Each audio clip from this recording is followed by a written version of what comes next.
3 জানুয়ারি শুক্রবার ব্যাঙ্গালোর থেকে মাইসর পৌঁছে হোটেলে গিয়ে ফ্রেশ হয়ে খাওয়া দাওয়া করে প্রায় ওই 3:30টার সময় আমরা বেরোলাম মাইসরে সাইট সিন করার জন্য। প্রথমেই চলে এসেছিলাম মাইসর প্যালেসে, কারণ এটার লিমিটেড টাইম আছে, 5:30টার সময় থেকে আর টিকিট দেয় না, সেই জন্য আমরা পৌঁছে গিয়েছিলাম 4টের মধ্যেই। টিকিট কেটে ঢুকে পড়লাম, আর এখানে জুতো ছেড়ে ঢুকতে হয়, তো সেই রকমভাবেই ঢুকে পড়েছি। এর আগেও আমি দুবার এসেছি, তবে দুবারই প্রচণ্ডই ভিড় পেয়েছিলাম, আর এবার দেখছি একদমই ভিড় নেই, সেই জন্য খুব ভালোভাবে ঘুরে আমরা দেখতে পেরেছিলাম।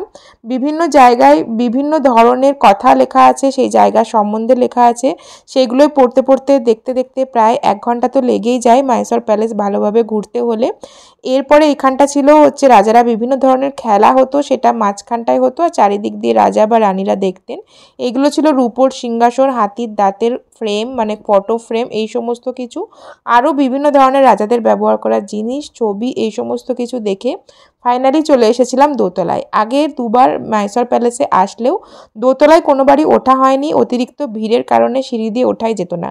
এইবার প্রথমবার ওপরে এলাম, আর ভীষণ ভালো লাগলো। দূর থেকে দেখা যাচ্ছিল দূরের পাহাড়, এই সমস্ত কিছু দেখে প্রায় ওই 5:30টার দিকে আমরা বেরোলাম মাইসর প্যালেস থেকে। পরে কোথায় গেলাম শেয়ার করব পরের ব্লগে।